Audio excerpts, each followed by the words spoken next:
స్వామి గారికి అదేవిధంగా సూర్య శాస్త్రాన్ని గారికి కూడా నేను నా రెండు వందలా తెలియజేసుకుంటున్నానండి. మరి జాన్ శాస్త్రి గారు నా సొంత మామయ్య. ఆయన అంటే నాకు ఎంతో ఇష్టం. గీతమని జ్ఞాపకం చేసుకుంటే ఆశీర్వాదం నేను జ్ఞాపకం చేసుకుంటాను. అదేవిధంగా ఎంకరేజ్ చేసిన సూర్య శాస్త్రి గారు కూడా రెండు వందలా తెలియజేసుకుంటున్నానండి. అయితే ఒక చిన్న ప్రార్థన చేసింది.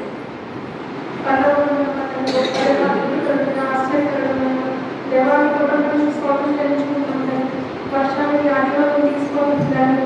మరి ఆత్మకే దేవాన్ని వందనాలు చెల్లించుకుంటున్నాం. తండ్రి సంఘాన్ని బట్టి స్తోత్రం చెల్లించుకుంటున్నాం. తండ్రి నాకు సంఘానికి అవసరమైన వాక్యం మరి నన్ను మధ్యపరిచిన నీవు మరి నీవే మాట్లాడాలి కనికరించినాను ప్రభా. నీకే మహిమ ఆలోచిస్తున్న యేసునామాన్ని ప్రవర్తిస్తున్నాను తండ్రి. ఈరోజు తీసుకున్న అంశం ఏంటంటే సంఘానికి స్త్రీ యొక్క ప్రార్థన అవసరం కోసం మనం మాట్లాడుతున్నామండి. సామెతల గ్రంథం 31వ అధ్యాయం 30వ వచనం ఒకసారి చూడండి. అందం మోసకరం సౌందర్యం వ్యర్థం ఈ భయభక్తులు కలిగిన స్త్రీ కొనియాడు. అంటే ఇప్పుడు మనం లోక విషయాలు పక్కన పెట్టి ఏవైనా ఆనందిస్తే ఆ స్త్రీ కొనియాడబడ్డాలని దేవుడు మనకి నేర్పిస్తున్నాడు. అయితే మనం ప్రార్థన చేస్తాం కదండి. స్త్రీలందరూ ఎక్కువగా ప్రార్థన చేస్తూ ఉంటాం కదా. అయితే ఆ ప్రార్థనకి ఒక చిన్న క్రమం పాటిస్తే దేవుడు మనం ఎక్కువ దగ్గరగా ఉండేలాగా చూసుకోవచ్చు. ప్రార్థన అంటే మన అవసరాలు అడతాం. మనకు చాలా అవసరాలు ఉంటాయి కదా. ఎన్నో కష్టాలు, అనారోగ్య సమస్యలు ఉంటాయి, ఆర్థిక ఇబ్బందులు ఉంటాయి, ఎన్నో ఉంటాయి. కానీ అవి పక్కన పెట్టి మన ముందు దేవుడిని స్తుతించడం ద్వారా అంటే దేవుడితో ఒక సంభాషణ మనం పెట్టుకోవడం అనేది చాలా ముఖ్యమని నా ఉద్దేశం అండి. అది ఎలాగో చూద్దాం. ముందు దేవుడిని మనం స్తుతించాలి. స్తుతించడం అంటే దేవుడు మనం ఆహ్వానించిన వాళ్ళని అవుతాం. పైన పరలోకంలో ఆయన ఎప్పుడు కూడా యోగులు పరిశుద్ధులు వేలాది దూతల మధ్యలో ఆయన ఎప్పుడు కూడా స్తుతింపబడుతూ ఉంటారు. ఆయన స్తుతింపబడి పరలోకంలో స్తుతింపబడే తండ్రి మనకి భూలోకంలో కూడా మనం స్తుతి చేస్తే మనకి ఆయన అంటే కుర్చీ వేసిన వాళ్ళని ఆహ్వానించిన వాళ్ళని అవుతాం. అందుకని ఎప్పుడు కూడా ప్రార్థనలో మనం ఒక చిన్న స్థుతితో ప్రార్థిస్తే అది దేవుడి దృష్టికి చాలా విలువగా ఉంటారండి. అయితే మనం ఆయన చెప్తానే ఉంటారు. దేవుడు చేసిన మేళను దేనికి మరొద్దు అని చెప్పి దేవుడు చెప్తా ఉంటారు. అంటే ఆయన చేసిన మేలు ఇది వరకు మనం ఎంత దూరం వచ్చాం కదా, ఎన్ని రకాలుగా మేలు చేశారో, ఎంతగా మనం ఆదరించారు, అవన్నీ గుర్తు చేసుకొని మనం దేవుడిని స్తుతించి ఆయన ఆహ్వానించాలండి. దేవుడిని ఎందుకు స్తుతించాలంటే మనకి ఆయన ఎంతో ప్రేమ చూపించారు. ఎన్నో మరి ఆయన కుమారుని మన కోసం అనుగ్రహించారు. ఆయన బలియాగంగా చేశారు కాబట్టి ఆయన ప్రేమ బట్టి ఆయన మనం స్తుతించి ఆయన ఆహ్వానించాలండి. యోహాను సువార్త 3:16 చూడండి ఒకసారి.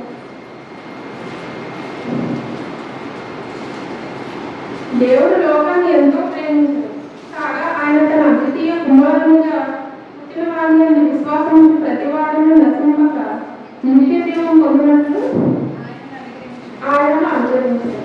అంటే దేవుడు ఆయన కుమారుని మన కోసం మర్యాదగా అర్పించేశాడు. ఇవన్నీ పంచుకొని మన ముందు దేవుడిని స్తుతించి ఆయనకు ఒక ఆహ్వానాన్ని మనం తెలియజేసిన వాళ్ళని అవుతామండి. అయితే రెండవది మనం చూస్తే మన పాప క్షమాపణ నిమిత్తం ఆయన ప్రార్థించాలి. ఇతరులు కూడా మనం క్షమించాలి. అది మనం పరమ ప్రార్థన నేర్చుకుంటాం కదా, పరమ ప్రార్థన ప్రార్థిస్తాం కదా. అందులో మా పాపాలు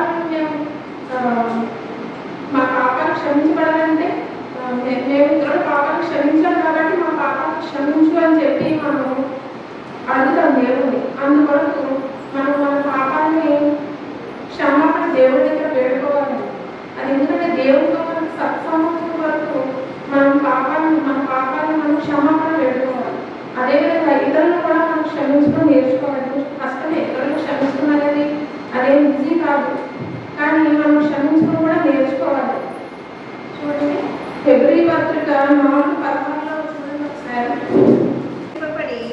సమయోచితమైన సహాయము కొరకు కృప పొందినట్లు ధైర్యముతో కృపావరమునొద్దకు చేరుదము. అంటే మనం ధైర్యంతో కృపాసనంలోకి చేరాలంటే మన హృదయం శుద్ధిగా ఉంటే మనం తప్పక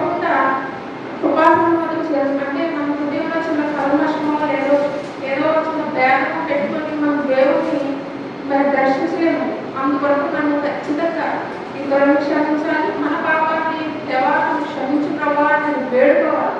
మన పాపం అంటే ఏదో పెద్ద పాపం చేశామని కాదు, కానీ మనం ఒక్కసారి తలుచుకుంటే తెలిసి తెలియని ఏవో ఉంటానే ఉంటాయండి. అవన్నీ కూడా మన పాపాన్ని దేవుని దగ్గర ఒప్పుకొని అదే ఇతరులను కూడా క్షమించి అప్పుడు మనం దేవుని దగ్గరికి వచ్చి ప్రార్థన చేస్తే అది దేవుడికి చాలా అంగీకారం ఉండే ప్రార్థన అండి.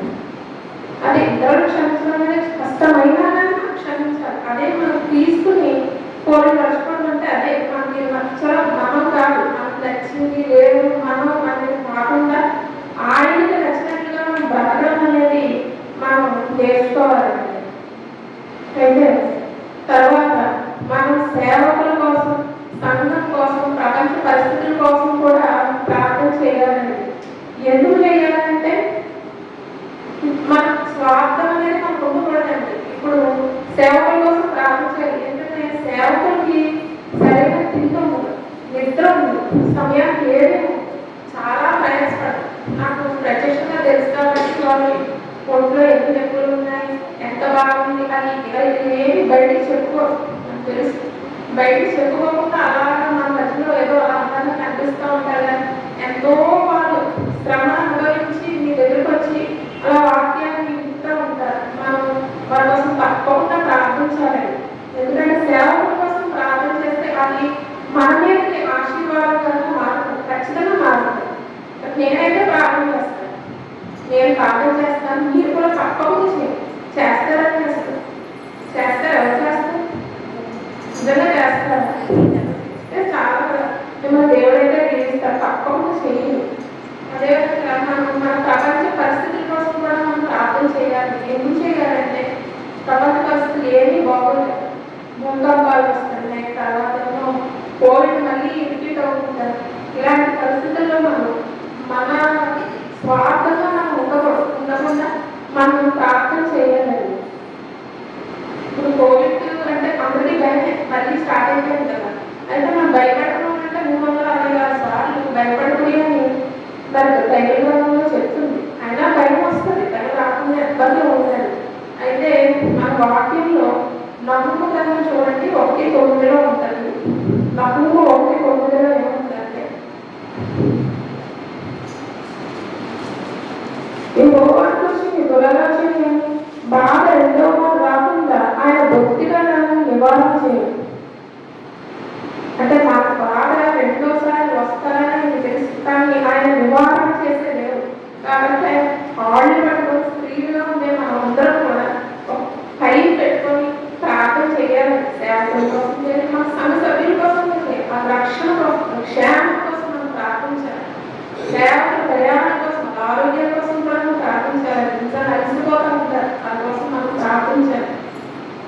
చూడండి, అపోస్తుల గ్రంథం, అపోస్తుల కార్యాలు 1:14 చూడండి.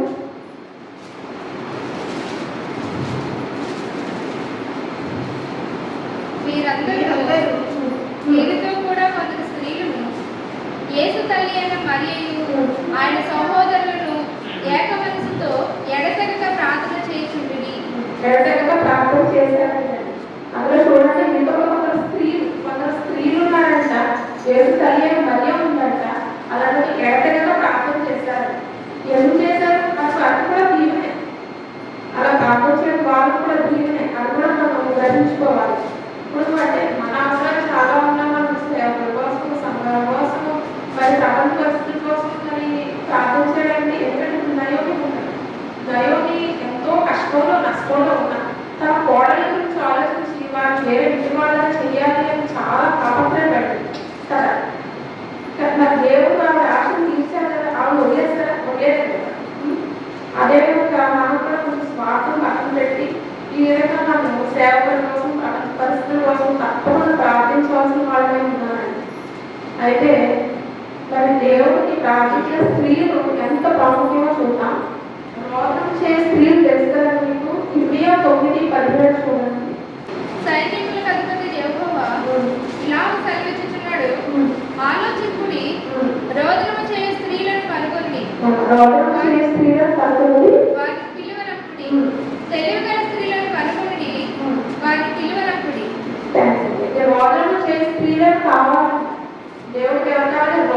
చేసి స్త్రీలు కావాలి అంటే ఓ ఏడుస్తా కూర్చోవడం కాదండి, అది దేవుడికి ఇష్టం.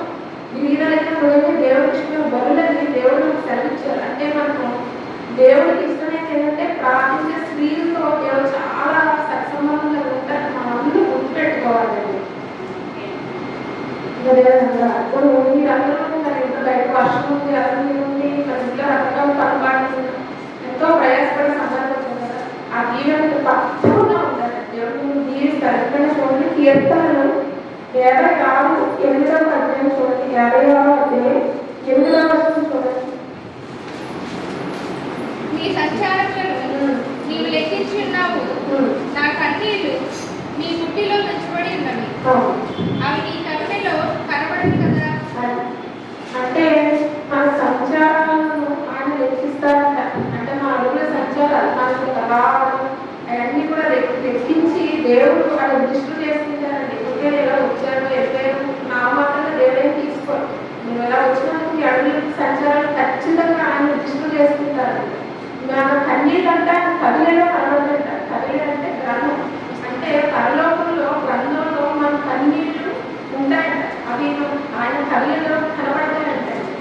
సో మనం రోగం చేసే స్త్రీలు అంటే ప్రార్థించే స్త్రీలుగా ఉండాలంట. తెలుగుగల స్త్రీలకి రోగం చేసే స్త్రీలకి దేవుడు అడిగి తప్పించుకుంటారు. కావాలంట. ఇండియా ప్రభుత్వం చెప్తున్నారు, ఇండియా గ్రంథంలో రాసుకున్నారు. ప్రార్థించే స్త్రీలు కావాలని దేవుడు ఎంతో ఆశపడుతున్నారు. కాబట్టి మనం ప్రార్థించే స్త్రీలుగా ఉండాలి. మనం ప్రార్థన చేస్తాము, ఒక చిన్న క్రమం పెట్టుకొని ఇలా సేవకుల కోసం ప్రార్థించి, సంఘం కోసం ప్రార్థించి, ఆ తర్వాత మన విన్నపాలను తెలియజేసుకుంటే అందులో దేవుడు చాలా ఇంపుగా ఉంటుంది. తర్వాత మన బంధువుల కోసం, రక్త సంబంధం కోసం కూడా ప్రార్థించాలి. మరి బంధువులు, రక్త సంబంధం మన వాళ్ళే కదా, వాళ్ళ కోసం తప్పకుండా ప్రార్థించాలి. మరి ఏ కష్టంలో ఉంటారో ఆ కష్టాలన్నీ కూడా మనం ఒక్కసారి తలుచుకొని వారి కోసం ప్రార్థించాలి. వాళ్ళు ఎలా ఉన్నా కాదు, కష్టాలు ఉంటేనే కాదు, కష్టాలు లేకపోతే మనం జ్ఞాపకం చేసుకొని ప్రార్థించాలి. ఎందుకంటే దేవుడు చెప్పాడు కదండి, సహోదరులు ఐక్యత కలిగించి అంత దేవుడు ఎంత మనసులో అన్నీ చెప్తారు. అది మర్చిపోకూడదు ఎప్పుడు కూడా. ఎవరైనా చిన్న చిన్న తేడా మీకు ఉన్నా మనం క్షమించాలి. మనం తెలిసి వాళ్ళని మనం క్షమాపణ కోరాలి. ఎందుకంటే మనం మరి కమ్యూనిటీ తీసుకుంటాం కదా, రొట్టె ద్రాక్షారసం తీసుకుంటాం కదా. రొట్టె ద్రాక్షారసం తీసుకోవాలంటే మనం ఉపేక్షించుకోవాలి. అంటే మన అందరికంటే సెపరేట్ చేసుకొని అప్పుడు తీసుకోవాలి. ఎందుకంటే మనం అయోగ్యంగా తీసుకోకూడదు. ఆ దేవుడికి అస్సలు ఇష్టం ఉండదు. ఇప్పుడు గుర్తుపెట్టుకోవాలి. కావాలంటే కమ్యూనిటీ తీసుకునేటప్పుడు ముందు మన ఎవరికైనా కొంచెం తేడా, అంటే మన బంధువులతో కానీ స్నేహితులతో చుట్టుపక్కల ఎవరితోనైనా చిన్న తేడా ఉంటే ఏం పర్లేదు, తగ్గించుకొని క్షమించాలి. వాళ్ళు వెళ్ళి దేవుడు ఉంటాడంటే క్షమించిన పెద్దలంలో వాళ్ళని మనం క్షమాపణ. ఇతరులు మనం ఎవరు చేస్తే వాళ్ళని మనం క్షమించాలి. ఆ విధంగా మనం ఒకే రాక్షసం తీసుకోవాలి. మనం తర్వాత మన సొంత అంటే కుటుంబం కోసం, మన పిల్లల క్షేమం కోసం ప్రార్థన చేయాలి. ఇప్పుడు పిల్లల్ని మరి ఎలా మనం సెట్ చేస్తాం, లోక పరిస్థితులు అయితే బాగోదు. లోకంలో ఉన్న ఫ్రెండ్స్తో కలిసి వాళ్ళతో సినిమాలు శుద్ధాలు అంటే ఇంకా అయిపోయింది, మనం చూసుకోవాలి. మనం చూడండి, సామెతలు 22:6 అధ్యాయం చూడండి. బాలుడు నడవవలసిన తోరణాలు నేర్చుకోండి, వాడు పెద్దవాడైన దాని నుండి తెలుసుకోండి. వాడు పెద్దవాళ్ళు దాన్ని తొలగకూడదు. అంటే బాగా మనమే చెప్పాలి. అంటే వాళ్ళు చిన్నపిల్లలైతే సండే స్కూల్కి రావాలి, పంపించాల్సిందే, మనం తప్పదు. ఎందుకంటే అవి మీరే తర్వాత రావడం ఏం చేసిన వాళ్ళు అవుతారు. వాళ్ళు మీరే ఏం చేస్తారు, లేకపోతే వాళ్ళు పక్కలో పెట్టే చాలా ఈజీ అండి. ఈ రోజుల్లో పక్కన పెట్టడం చాలా ఈజీ. మరి అది జ్ఞాపకం ఉంచుకొని మన పిల్లలు సండే స్కూల్కి పంపిస్తే చక్కగా మన వాక్య పట్టణాలు నేర్చుకుంటారు. ప్రయాసంగా సేవకులకు సిద్ధపడినప్పుడు మనం కూడా మన పిల్లలు సిద్ధం చేసి పంపాలి. తర్వాత మనం ఏ ఇంట్లో కూడా అంటే చర్చ పంపిస్తాం అంటే ఇంట్లో కూడా మనం దేవుడి గురించి బిడ్డలు మనం చెప్పవలసిన వాళ్ళే ఉన్నాము. చూడండి, కీర్తన గ్రంథం 78వ అధ్యాయం 4వ వచనం ఒకసారి చూడండి. ఆయన బలమును ఆయన చేసిన ఆశ్చర్య కార్యమును దాచుకుంటా వాటిని వారి పిల్లలకు మేము చెప్పేదము. వాటిని వాళ్ళ పిల్లలకు ఇలా ఎందుకు చెప్తారంటే ఓహో దేవుడు పూర్వకాలం చేశారు కదా అనే విషయం పిల్లలు బోధిస్తూ ఉంటే వాళ్ళు పక్కదానికి వెళ్ళిపోకుండా జాగ్రత్తగా ఉంటారండి. ఆయన స్తోత్రాల క్రియలను పిల్లలు చెప్పారంట అప్పట్లో. అప్పుడు చెప్పారు, మనం ఇప్పుడు చెప్పాలి, నాకు అర్థం ఉంది కదా. అప్పుడు చెప్పింది, అప్పుడు మనం కూడా అదే పాటించాలి. దేవుడు ఎంత స్తోత్రాలు చదివించాలి, ఇస్రాయేల్ ఎన్నిసార్లు ఎందుకు చేస్తారు, మళ్ళీ క్షమించి మళ్ళీ దారిలో పెట్టిన విధానాన్ని బిడ్డలు చెప్తా ఉంటే వాళ్ళు మరి తప్పిపోకుండా ఉంటారు ఫ్యూచర్లో. లేదంటే యూత్ ప్రోగ్రామ్స్ కూడా పిల్లల్ని పంపాలని తప్పకుండా పంపాలి. నిజంగా ఎట్లా ప్రపంచ పరిస్థితులు అయితే నిజంగా బాగుండదు. పిల్లలు యూత్ మంత్రులు మరి అది ఏం తింటూ ఉన్నారనుకో ఏం చేయలేదు. మరి అందుకని ఖచ్చితంగా సంఘంలో జరిగే ప్రతి కార్యక్రమానికి కూడా పిల్లల్ని పంపించింది. అది మనం ఫ్రీగా పాటించంటే ఎందుకంటే జ్ఞానంలో ఇల్లు పట్టుకున్నారని చెప్పి సామెతలు 14వ అధ్యాయం 1లో ఉంటుంది కదా. సరే జ్ఞానంలో ఇల్లు పట్టుకుంటుంది, మరి జ్ఞానం కూడా మనం ఎలా సంపాదించుకుంటాం? జ్ఞానం సరే మనం దేవుడు అది కూడా దేవుడు అన్ని పొందుకోవాలి. జ్ఞానం కూడా దేవుడు అన్ని పొందుకుంటే ఆయన ఇస్తారు. ఎలా కుటుంబం ఎలా సెట్ చేయాలి, ఇలా ఉన్నాడు నా భర్త ఎలా ఉన్నాడు, నాకు ఇలా ఉన్నాడు, ఇంకొకరు ఎలా ఉన్నాడు, ఎన్ని సమస్యలు, అందరికీ సమస్యలు ఎవరు ఏం చేయాలి? జ్ఞానం అడిగి పొందుకోవాలి. దేవుడు ప్రారంభ పడి మనం ప్రార్థించుకోవాలి. అది తప్ప వేరే ఆప్షన్ అయితే లేదు. అవును అలా ప్రార్థన చేస్తాం. స్త్రీలకి చాలా టెన్షన్స్ ఉంటాయి, మానసికంగా ఉంటాయి, శారీరకంగా ఎన్నో బలహీనతలు ఉంటాయి. మరి ఏం చేయడం ఉంటాయి. అయితే ఇలాంటి సమయంలో మనం ఎంకరేజ్ చేసుకోవాలి. ఎంకరేజ్ చేసుకోవాలంటే నాకు కష్టం ఉంది, అయ్యో నేను ఇలా ఉన్నాను, మనం బోర్డు కూర్చొని బాధపడతా ఏడుస్తా, ఇలాంటి పనులు అస్సలు ఉంటాయి. ఈ కాదు మనం ఎంకరేజ్ చేసుకోవాలి. ఫిలిప్పీ పత్రిక 4:4 చూడండి.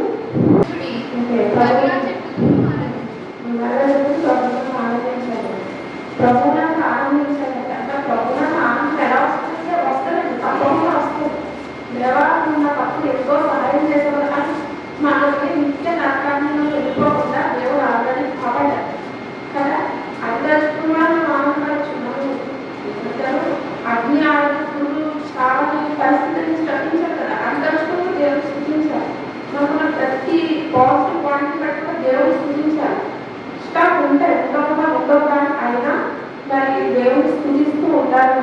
సరే మనకి ఏమైనా టెన్షన్లు కష్టాలు ఉంటాయి అంటే దేవుడు మనకు విముక్తి ఇస్తారా లేదా? ఇస్తారు, ఖచ్చితంగా ఇస్తారు. చూడండి వాక్యం చెప్తుంది. కీర్తనలు 78వ అధ్యాయం 35వ వచనం చూడండి. ఆశ్రయదుర్గమనియు మహోన్నతుడైన దేవుడు తనకి విమోచకుడనియు వారి జ్ఞాపకంలో చేసుకునేది. మహోన్నతుడు దేవుడు తనకు విమోచకుడనియు వారు జ్ఞాపకం చేస్తున్నారు. అంటే దేవుడు మనకు విమోచన ఇస్తారు. మనకి కష్టాలు ఉన్నాయి, అలా ఎల్లగా ముందుకోవడానికి కాదు, దేవుడు మనకి విమోచన ఇస్తారు తప్పకుండా. దానికోసం మనం ఎదురు చూసి మరి ప్రార్థించవలసిన వాళ్ళని ఉన్నామనుకోండి. అదేవిధంగా మరి స్త్రీలు విశ్వాస వీరుల జాబితాలో కూడా ఉండాలంట. ఇందాక విశ్వాసం జాబితా ఉంటారు. ఇప్పుడు పత్రికలో 11 అధ్యాయం అదే ఉంటారు. విశ్వాసం పురుషులు ఉంటారు, స్త్రీలు కూడా ఉంటారు. చాలా ఇలాంటి వాళ్ళకు మృతతుల్యమైన గర్భాలు తెలిసాడంటే అంత గొప్పది. ఆయనకు అసాధ్యమైనట్టు ఉంటారా? ఆయనకు అసాధ్యం ఏది ఉండదు. ఆయన చూసుకుంటారు. అయితే మనం ఏంటంటే విశ్వాసంతో ఉండాలంట. విశ్వాసం అనేది పేరు చెప్పడానికి ఈజీగా ఉన్నాం. కండిషన్స్ అన్నింటిని బట్టి మనం విశ్వాసంగా ఉండాలంటే అది అయ్యే పని కాదు. కానీ మనం ప్రాక్టీస్ చేయాలంట, విశ్వాసాన్ని ప్రాక్టీస్ చేయాలంట, సాధన చేయాలంట. ఒక ప్రభావం జరుగుతుంది, దేవా సహాయం చేసిన గొప్ప దేవుడు, కష్టాలు ఏది లేదు అని మనం తలుచుకుని ప్రార్థన చేసి మరి విశ్వాసంగా ఉండాల్సిన వాళ్ళని ఉన్నాం. చూడండి హెబ్రీ పత్రిక 11వ అధ్యాయం 39-40 హెబ్రీ 11. తమ విశ్వాసం ద్వారా సాక్ష్యం పొందిన వారైనను మనకు లేకుండా సంపూర్ణులు కాకుండా నిమిత్తము దేవుడు మన కొరకు మరి శ్రేష్టమైన దానిని ముందుగా సిద్ధపరచను కనుక మీరు వాగ్దాన ఫలం అనుభవింపలేదు.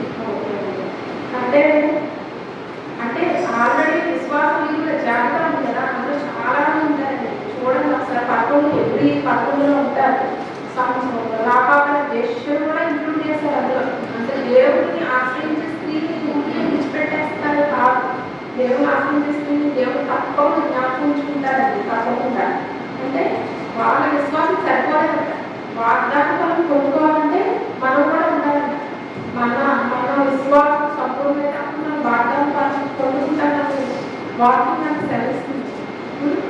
తర్వాత మరి స్త్రీలు మరి ఎంత ఎన్ని చెప్పినా ఏవో టెన్షన్ ఏవో అన్నీ ఉంటాయి, ఒకే కాకుండా అయితే అలాంటప్పుడు ఒకసారి పరమంద విషయాలు జ్ఞాపకం చేస్తాం. పరమంద విషయాలు అంటే పర్వం ఎలా ఉంటుంది, ఎంత అందంగా ఉంటుంది, మన బంగారం వీధుల్లో నడుస్తూ ఉంటుంది తెలుసు. మన జీవితం చెప్పడం మనకు అన్ని రెడీ చేస్తారండి దేవుడు.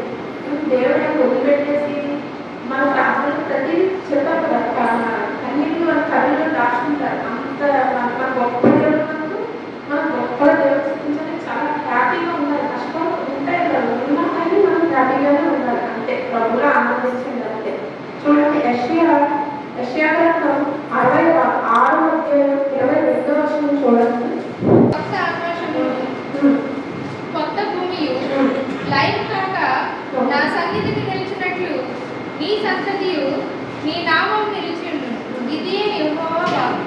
అదే బాగుందంట. మన సంతానాన్ని కూడా తీస్తాయంట. సూచించుకోకు కొత్త ఆకాశం కొత్త భూమి అంటాడు. ఇది రాష్ట్రం పారిపోతుంది తెలుసా. భూమి అని ఉన్నదంట. నిజమే, రకరకాల చూసి తెలుస్తుంది. ఈ భూమిని అన్ని పారిపోతుంది. పర్వతాలు పారిపోతే సముద్రం ఏది హ్యాపీగా పరలోకంలో రాజ్యం పంచుకో. అది మనకి చాలా సంతోషం కలిగిస్తుంది. ఇంకా మనలో చూసుకున్నాం అనుకోండి, ఏదో ఒకటి స్ట్రెస్, డిప్రెషన్, చిరాకు, ఈ కలవరాలు, భయం, ఆందోళన ఏముండదు. అందులో పరమ విషయాల మీద మనం కాన్సన్ట్రేట్ చేయాలి. అదే సరే ఇవన్నీ చూస్తాము. అయితే మనం ప్రార్థన చేస్తాం. ప్రార్థనలో చాలా కొన్ని రకాలు ఉంటాయి. ప్రార్థన కొన్ని రకాలు ఉంటాయి. ఒకసారి చూద్దామండి. ఉపవాస ప్రార్థనలను చూద్దాం ఒకసారి. మార్కు 9:29 చూడండి ఒకసారి. మార్కు 9:29. అందుకు ఆయన ప్రార్థన వలననే గాని మరి దేని వలనైనను ఈ విధమైనది వదిలిపోవుట అసాధ్యమని వారితో చెప్పాడు. ఈ విధమైన వదిలిపోవడం అసాధ్యం ఉంటాయి. అంటే కొన్ని కొనుక్కోవడానికి సమస్యలు ఉంటాయి మనుషులు. ఏం చేస్తే ఉపవాస ప్రార్థనలో మనం కూడుకోవాల్సిందే. మనకి ఉపవాస ప్రార్థన అంటే కొంచెం లోకానికి దూరంగా ఉండి చక్కగా మనం దేవుని సన్నిధిని ఆయన పాదాలు పట్టుకొని దేవుని స్తుతించి ప్రార్థించుకోవాలి. అంటే వారికి ఇష్టం. అది ఒక రోజు ఉంటారా, 3 రోజులు ఉంటారా, 7, 21, 40 ఎన్నైనా అని మీరు ఒక టైం పెట్టుకొని చక్కగా దేవుని సన్నిధిలో పెడితే అన్ని పరలోకంలో చాలా యూస్ఫుల్గా ఉంటారు. దేవుడు మిమ్మల్ని గుర్తిస్తారు ఖచ్చితంగా. దేవుడు ఆసక్తితో కూడిన ప్రార్థన చూద్దాం. యాకోబు 5:17 చూడండి. మన వంటి స్వభావం గల మనుషుడే వర్షింపకుండానట్లు అతడు ఆసక్తితో ప్రార్థన చేయగా 3.5 సంవత్సరముల వరకు భూమి మీద వర్షింపలేదు. అతడు మరలా ప్రార్థన చేయగా ఆకాశం వర్షమిచ్చెను, భూమి తన ఫలమిచ్చెను. అంటే ఏది ఆసక్తితో ప్రార్థన చేశారంటే వర్షం అనుకోవాలి. వర్షం వేరే మనసులో వర్షమే వర్షంతో ఆసక్తితో ప్రార్థన చేసి 3 సంవత్సరాల భూమి వర్షింపలేదంట. అని మనం జ్ఞాపకం చేసుకోవాలి. అంటే ఆసక్తి ఎంత ఆసక్తిలో చేస్తారో తలుచుకొని మనం కూడా కొన్ని సందర్భాల ఆసక్తితో ప్రార్థన చేయవలసిన వాళ్ళు ఏంటంటే తర్వాత పదే ప్రార్థన చేసే స్త్రీ కూడా చూస్తాము. లోకాసు వార్త 18:5 ఒకసారి చూస్తుంది. ఈ విధవరాలు నన్ను తొందర పెట్టుచున్నది కనుక ఈమె మాటి మాటికి వచ్చి గోజాడుకున్నట్లు ఆమెకు న్యాయం తీర్చునని తనలో తాను అనుకున్నాను. న్యాయం తీరుస్తానని అనుకున్నాడంట. న్యాయాధిపతి పదే అనుకున్నాడు. ఆ న్యాయాధిపతి కూడా అస్సలు సరిగ్గా సత్తలేని ఒక దుర్మార్గులాంటి న్యాయాధిపతి అంట. కానీ ఆయన ఏంటంటే పదే అడుగుతుంది, బాబోయ్ ముగించుకున్నాం అన్నట్టు ఆయన కాబట్టి న్యాయం తీరుస్తాడంట. అదే ఆ పర్వతం ఏమంటున్నాడు, ఓకే ఈయనే ఇలా ఉంటే మరి నేను న్యాయవంతుడు కదా, నువ్వు ఎంత న్యాయంగా నీకు విధాలను ఆలోచిస్తానని అడుగుతున్నా. కాబట్టి చెప్పాలని పదే సిగ్గు లేకుండా దేవుని అడుగుని ఇద్దారు కదా. నిజంగా మన వాడుక భాషలో సిగ్గు లేకుండా అడగాలంటే సందర్భాలు తప్పులేదు. దేవుడు 3తో కూడా ప్రార్థన చూద్దామండి. రోమపత్రికలో 8:26 చూడండి. బలహీనతను చూచి సహాయం చేయుచున్నాడు. ఏలైనగా మనం యుక్తంగా ఎలాగ ప్రార్థన చేయవలనో మనకు తెలియదు కానీ ఉచ్చరింప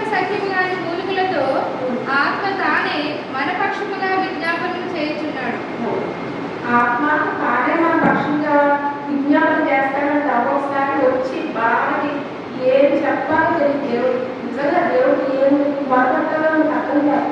అటువంటిప్పుడు మనలో ఉన్న ఆత్మ ఆయనే మన పక్షం విజ్ఞాపన చేసి దేవుడు చేస్తాడంట ప్రార్థన. చెరుకు సకలంగా మూలుగులు ఉంటాయి. మూలుగులు ఏం చేయాలో తెలియదు స్థితి అది కూడా మన దేవుడు అర్థం చేసుకుంటారని ఉంది. అదేవిధంగా యశ్వేగంలో కూడా ఉంటుంది. ఇసుకగా ప్రార్థన చేయడం ఉంటుంది.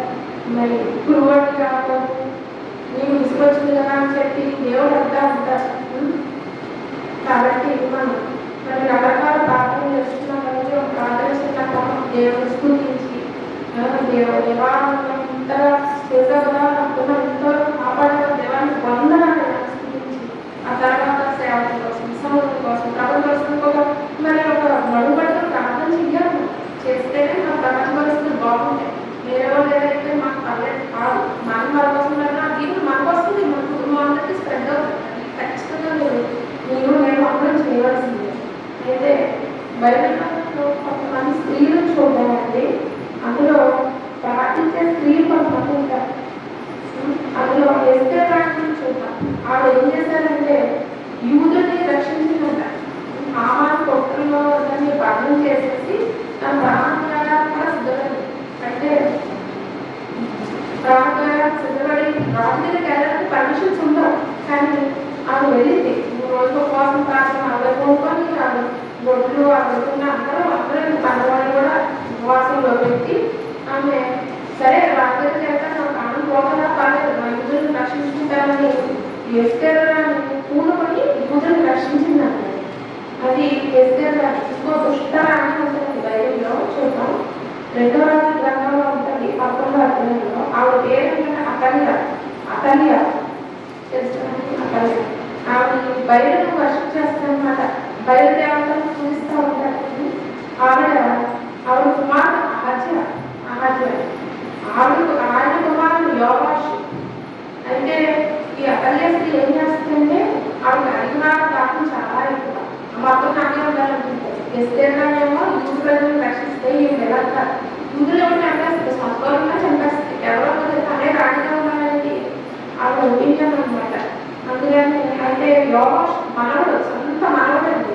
అయినా కానీ వాడు కూడా పట్టాభిషేకాలు యూదులను రక్షించిపోవాలనేది ఆవిడ ఆశ.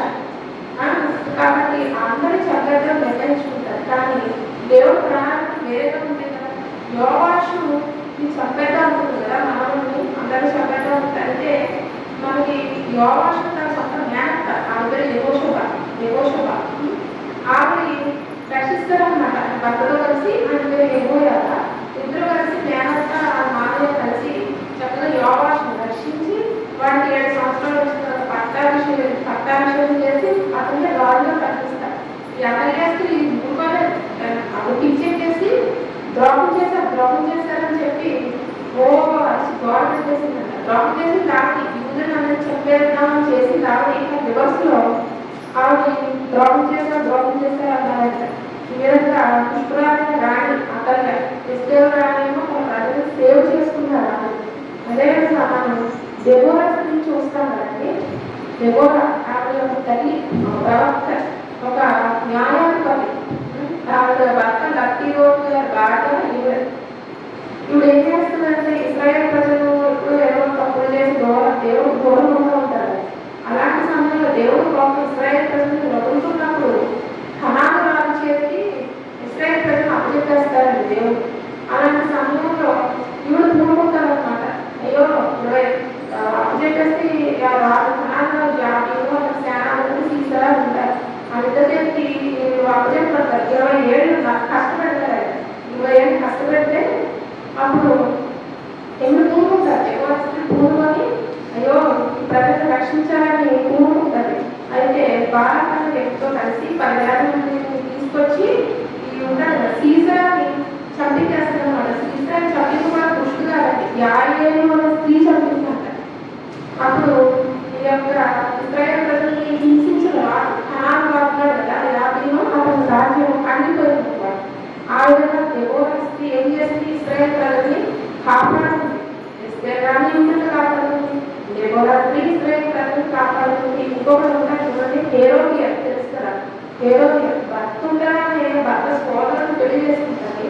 మళ్ళీ ఆ కుమార్తెకు చెడు నేర్పిస్తుంది అనమాట. ఆ యోగం తల కళ్ళల్లో కావాలంట. ఆవిడ విలేజ్ అనమాట. ఆవిడ యోగం తల కళ్ళల్లో వచ్చేసుకుని తీసుకొచ్చేస్తుంది. ఇటువంటి స్త్రీలు చెత్త స్త్రీలు ఉన్నారనమాట. అంటే పిల్లలకు చెత్త నేర్పించే స్త్రీల్లో అతర్య హేరోడియ ఇంకా చాలా మంది ఉంటారు.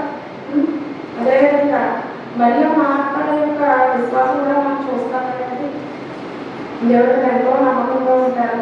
అదేవిధంగా సమరయ స్త్రీ చూద్దాం. వ్యాపారం 4:30 చూడండి. బయలుదేరి ఆయన ఎదుకు వచ్చేసింది. ఆయన వచ్చుకుంది అంటే కనుక ఎవరు భూలోకి బయలుదేరాలి. దేవుడి దగ్గరికి సమరయ స్త్రీ ఎంతో మంది లభించిందనమాట. అంటే ఆవిడ ఒక కొద్ది నిమిషాలకి స్వార్థ పొందుతుంది. అదేవిధంగా ఇతరులకు కూడా స్వార్థ అందించి వాళ్ళు కూడా దేవుడికి వెలికి అక్కడ ఉన్న ప్రజలందరూ దేవుడి దగ్గరికి వచ్చి చేరాలి. ఈ విధంగా మనకి మంచి ఎగ్జాంపుల్స్గా ఉండే ఇలాంటి వాళ్ళు మనం మానసికంగా తీసుకొని మన బ్రతుకుని మనం మార్చుకోవాలి. స్త్రీలుగా మనం అన్ని విషయాల్లో మనం ఇన్వాల్వ్ అయ్యి ప్రార్థన చేసి దేవుడికి దగ్గరగా ఉంది అన్ని రకాల ఆశీర్వాదాలు పొందుకోవాలని ప్రభు పేరు ప్రార్థిస్తున్నానండి. ప్రార్థన చేసుకున్నామండి. మేము ఇక్కడ ఎందుకు పోయినాము నీకు తెలుస్తుంది. నీ దగ్గర నామంలో మేము స్థుతించుకోవడానికి గణపరచుకోవడానికి ప్రభు మాకు మంచి అవకాశం ఇచ్చారు. అయితే ఈ అవకాశాన్ని మేము సద్వినియోగం చేసుకునేటటువంటి పరిస్థితిలో ఉన్నాము. మేము ప్రభు అనేక మంది రావాల్సినవి ఉన్నారు, కానీ చివరి టైంలో ప్రభు తగ్గిపోయి ఉన్నారు. నేను చాలామందికి ఈరోజు కూడి ఉందని మేము ప్రార్థన చేసి చెప్పినాము. మేము అయితే చిన్ని వర్షాలని ఒక సాగుగా చూపించుకొని మీ యొక్క మందిరానికి దూరమైనటువంటి పరిస్థితి ఇంకా మాలో ఉంటుందండి.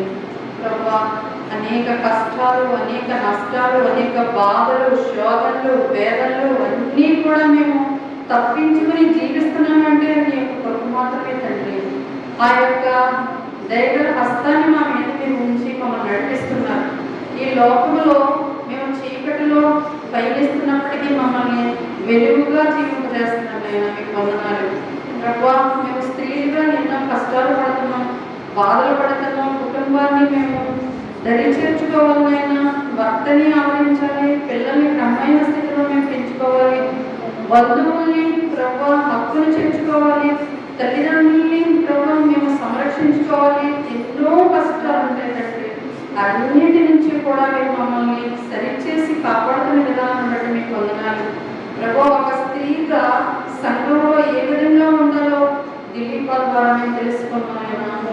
ఆ బిడ్డ మాట్లాడినటువంటి ప్రతి మాటని మా హృదయానికి మేము అన్వయించుకొని ఒక గోచాడే స్త్రీగా, కన్నీరు విడిచే స్త్రీగా ప్రభా నిన్ను మేము విజ్ఞాపన చేసి ప్రపంచం కోసం, దేశం కోసం, రాష్ట్రం కోసం, ప్రభు పట్టణాల కోసం, గ్రామాల కోసం మేము ప్రార్థన చేసి మా కుటుంబాన్ని మేము బలంగా విశ్వాస వీరులుగా మేము తయారు చేసుకోవడానికి మా కుటుంబంలో బిడ్డల్ని మాకు మంచి సమయస్ఫూర్తి, జ్ఞానాన్ని, వివేచనని, తెలివితేటల్ని అనుగ్రహించండి తండ్రి ప్రభు. అదేవిధంగా ఇక్కడ వచ్చినటువంటి స్త్రీల్ని ఒక్కసారి చూడండి, వారి కుటుంబాన్ని మీరు దర్శించండి, వారితో మీరు మాట్లాడండి, వారికి ఉన్న సమస్యను మీరు ఆదరించండి, కనికరించండి తండ్రి.